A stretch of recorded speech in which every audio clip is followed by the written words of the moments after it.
सबसे पहले तो मैं राजस्थान बाल आयोग की ओर से आपकी पूरी टीम को शुभकामना देना चाहूँगा कि आपने इतनी अच्छी पहल बच्चों में पॉक्सो को लेकर अवेयरनेस को लेकर जो आप विजुअल वीडियोस बनाने जा रहे हैं, निश्चित रूप से इसकी आवश्यकता राजस्थान में हर जगह पर हमें महसूस हुई है। तो निश्चित रूप से आपकी जो पहल है उससे हमें भी काफ़ी सहायता मिलेगी। देखिए, इसमें 1-2 पॉइंट्स है जो मेरी तरफ से मैं ऐड करना चाहूँगा। सबसे पहला पॉइंट तो ये इसमें ये हमें समझाना होगा कि पॉक्सो 2012 में जब लागू हुआ, उसके पहले जो आईपीसी में लगभग सारे मामले उसी में बुक होते थे और कोई बच्चों की प्रोटेक्शन के लिए था नहीं। और उसमें भी क्या होता था, जो लड़के हैं वो वंचित रह जाते थे अपने संरक्षण से। तो पॉक्सो लड़का और लड़की दोनों के लिए इक्वल राइट्स की बात करता है। दूसरी मुख्य बात यह है कि लगभग राजस्थान में आधी आबादी 18 वर्ष से कम आयु वर्ग के इन बच्चों की है।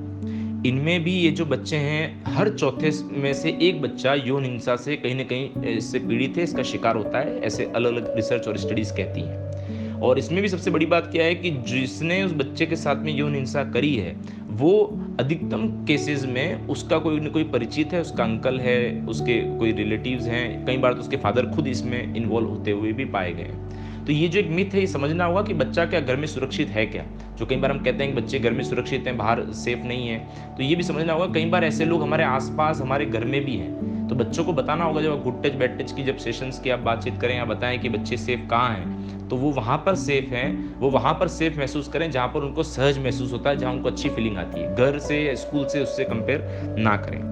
अब इसके जो अलग-अलग सेक्शंस डिफाइन किए हुए हैं, चाहे वो सेक्सुअल असॉल्ट का मामला हो, चाहे पेनिट्रेटिव सेक्सुअल असॉल्ट का मामला हो, तो इसमें आप देखेंगे कि हर वो सज़ा लगभग बढ़कर दुगनी हो जाती है कि जब वो जो करने वाला व्यक्ति था, जो दोषी है, वो उसका कोई परिचित है। तो ये जब हम सेशंस लें उनका, टीचर्स का, उनके पेरेंट्स का, हॉस्टल्स में जो हमारे सीएनसीपी के हॉस्टल्स रहते हैं, तो उनको ये बात समझानी होगी कि देखिए, इसमें जब किसी की कस्टडी में बच्चा है, अगर वो दोषी पाया जाता है, उसने यदि बच्चे के साथ गलत किया, तो सज़ा भी बढ़ जाती है, क्योंकि बच्चे ने आप पे ट्रस्ट किया, आप पे भरोसा किया है। फॉर एग्जांपल डॉक्टर्स हैं, टीचर्स हैं, पेरेंट्स हैं। और सबसे बड़ी ज़रूरत जो मुझे लगती है कि मुझे अभी रिसेंट जब मैं एक विज़िट पर था, शायद झुंझुनू में, सवाई माधोपुर की डिस्ट्रिक्ट की मेरी विज़िट थी। आप देखिए, केस को जब हम डील कर रहे थे, वहाँ पर एक बच्चे ने अपने परिवार को उसके साथ गलत होने की जानकारी नहीं दी, क्योंकि वो बच्चा जब घर से कहीं गया था अपने फ्रेंड्स के साथ में, वो कहीं घूमने के लिए गया हुआ था। झूठ बोलकर गया हुआ था, घर पर बोला मैं घर के बाहर हूँ, लेकिन वो अपनी साइकिल लेके के लॉन्ग ड्राइव पर चले गए। अब उस बच्चे ने जब वो कहीं थोड़ा-सा दूर जाता है और वहाँ पर कुछ बड़े लड़कों ने उसके साथ में अश्लील हरकत करी, उनमें से जो पूरा एक ग्रुप था छोटे बच्चों का, उनमें से एक बच्चे के साथ में उन्होंने बहुत ज़्यादा गलत हरकतें करी, लेकिन फिर भी बच्चे वो सब फेस करके घर पर आने के बाद वो कंप्लेंट पेरेंट्स को नहीं कर पाते। कि उन पे जो डर ज़्यादा हावी वो किस बात का है कि हम झूठ बोलकर गए हैं, अगर हमने ऐसा बोला कि हमारे साथ ऐसी घटना वहाँ घटी है, तो फैमिली वाले उनके साथ ज़्यादा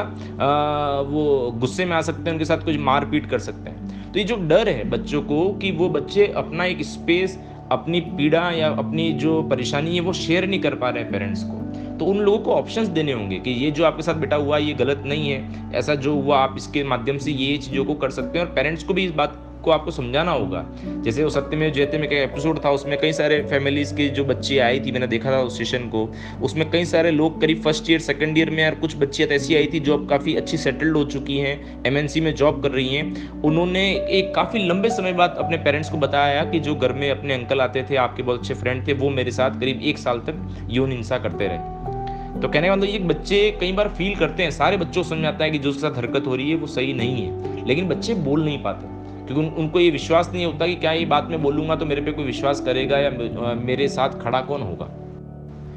अभी कुछ समय पहले जब हम लोगों ने चुप्पी तोड़ो हमसे कहो एक अभियान का संचालन किया राजस्थान में, तो हम लोगों ने सभी डिस्ट्रिक्ट्स को कुछ फंड आवंटित किया कि आप अपने यहाँ पर बच्चों के साथ में इवेंट्स को ऑर्गेनाइज करें, उनको बताएं कि भाई चुप्पी तोड़ो और हमसे कहो।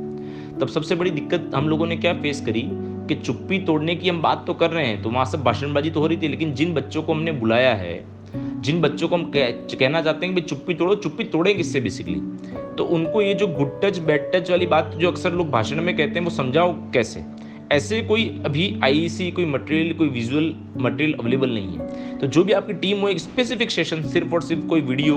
इसी के ऊपर बने कि जो क्लियर करवा पाए कि गुड टच बैड टच से हमारा मतलब क्या है, सुरक्षित स्पर्श क्या है, असुरक्षित स्पर्श क्या है। तो हम अगर वो उस वीडियो को, बहुत छोटा वीडियो, बड़ा नहीं हो, अगर उस वीडियो को हम अगर प्रोजेक्टर पर कहीं भी होम्स में प्ले करते हैं, स्कूल्स में प्ले करते हैं, तो बेसिकली उस वीडियो को देख के एक आइडिया लग जाए बच्चों को कि सुरक्षित और असुरक्षित स्पर्श क्या है।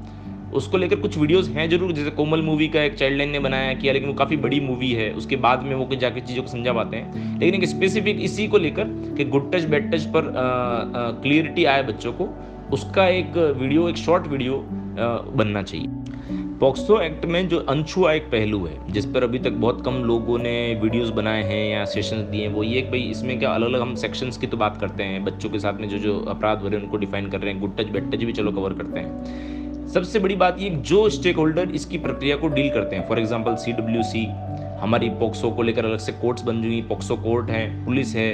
आपके डॉक्टर्स हैं। तो जब कोई बच्चा डे 1 पॉक्सो का विक्टिम है या पॉक्सो में रजिस्टर्ड हुआ इस मामले का वो है, उसकी शुरुआत से लेकर तो एंड तक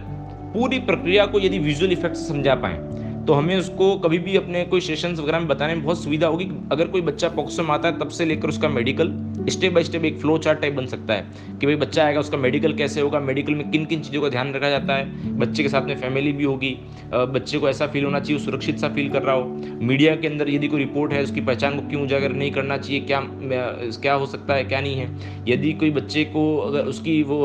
क्या कहते हैं आपका उसके बयान लिए जाएंगे, उसके लिए क्या प्रक्रिया है, पुलिस को क्या क्या चीज़ ध्यान में रखनी है, जहाँ बच्चा सुरक्षित महसूस करे बच्चे के बयान वही होंगे। वो पूरी प्रक्रिया शुरुआत से लेकर लास्ट तक उसको एक विजुअल फॉर्म में समझाने की आवश्यकता है, ताकि बच्चे तो ठीक है हम उसको लेकर गुड टच बैड टच के सेशन से ये लेंगे, लेकिन जो CWC है, जो पुलिस एजेंसीज हैं, जो हॉस्पिटल्स हैं, वो लोग भी कई बार बहुत बड़े सेशंस में इतना ध्यान नहीं दे पाते और इन्वॉल्व नहीं हो पाते। अगर ये होगा सेशन तो वो समझ पाएंगे कि स्टार्टिंग से एंड पॉइंट की पूरी प्रक्रिया कैसे हम लोगों को फॉलो करनी चाहिए।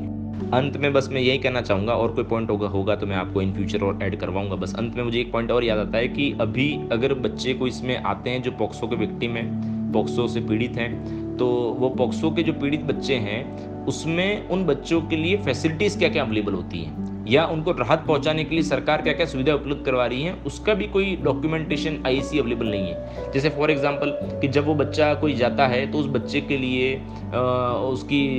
विक्टिम कंपनसेशन एक्ट में, जिसको हम कहते हैं हमारा पीड़ित प्रतिकार अधिनियम अंतर्गत बेनिफिट मिलता है, वो बेनिफिट की राशि क्या है, वो क्या होता है। उस बच्चे के केस को डील करने के लिए कराने के लिए जो पॉक्सो कोर्ट है उसके लिए हमारे पास वकील वगैरह की अवेलेबिलिटी होती है। उसके अलावा यदि आप इसकी सेक्शन 44 में इसमें आप जाएंगे तो इनकी पूरी इस चीज़ को मॉनिटर करने के लिए पॉक्सो एक्ट के लास्ट में आप देखेंगे तो राष्ट्रीय बाल आयोग को और संबंधित स्टेट के राजस्थान बाल आयोग को, या जो भी संबंधित स्टेट का स्टेट कमीशन है, उनको इसके लिए ऑथेंटिकेट किया हुआ है। तो ये कमीशन बेसिकली क्या है, तो उस कमीशन को भी वहाँ एक आपके उसमें फॉर्म में समझा जा सकता है कि कमीशन है आपके लिए डालसा है, आपके लिए रालसा है, आपके लिए पॉक्सो है जो आपका कोड बना हुआ है। तो ये जो सुविधाएं हैं बच्चों के लिए या उन व्यक्तियों के लिए जो इस पर काम करेंगे, उनको भी स्पष्ट करने की आवश्यकता आपके इस वीडियो में मुझे कहीं न कहीं लगती है। बाकी धन्यवाद, शुभकामनाएं।